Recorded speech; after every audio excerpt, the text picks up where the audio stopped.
திருப்பாடல்கள் அதிகாரம் 45 இறைவசனங்கள் 1 முதல் 17 முடிய. அரசரின் திருமணப் பாடல்.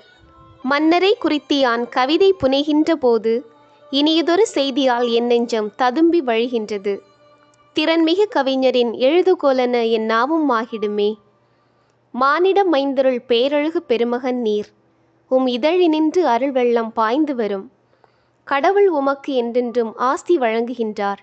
வீரமிகு மன்னா, மாட்சியோடு உம் மாண்பும் துலங்கிடவே உம் இடையினிலே வீரவாள் தாங்கி வரும்.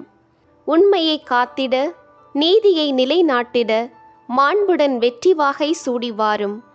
உம் வலக்கை அச்சமிகு செயல்களை ஆற்றுவதாக. உம்முடைய கணைகள் கூறியன, மன்னர்தம் மாற்றாரி நெஞ்சினிலே பாய்வன.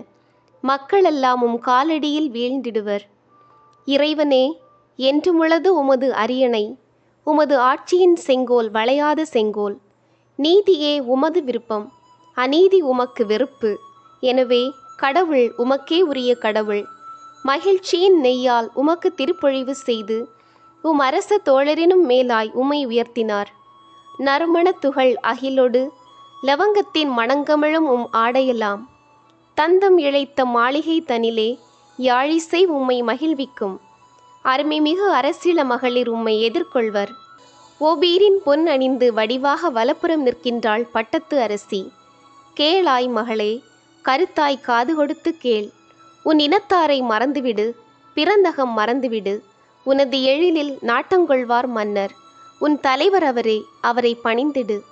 தீர் நகர மக்கள் பரிசில் பல ஏந்தி நிற்பர். செல்வமிகு சீமான்கள் உன் அருள் வேண்டி நிற்பர். அந்த புறத்தினிலே மாண்புமிகு இளவரசி தங்கமிழைத்த உடையணிந்து தோன்றிடுவாள். பல வண்ண பட்டுடுத்தி மன்னரிடம் அவளை அழைத்து வருவர். கன்னி தோழியர் புடைசூழ அவள் அடியெடுத்து வந்திடுவாள். மன்னவரின் மாளிகைக்குள் நுழையும் போது அவர்கள் மகிழ்ச்சியோடும் அக்களிப்போடும் அழைத்து வரப்படுவர். உம் தந்தையரின் அரியணையில் உம் மைந்தரே வீற்றிருப்பர்.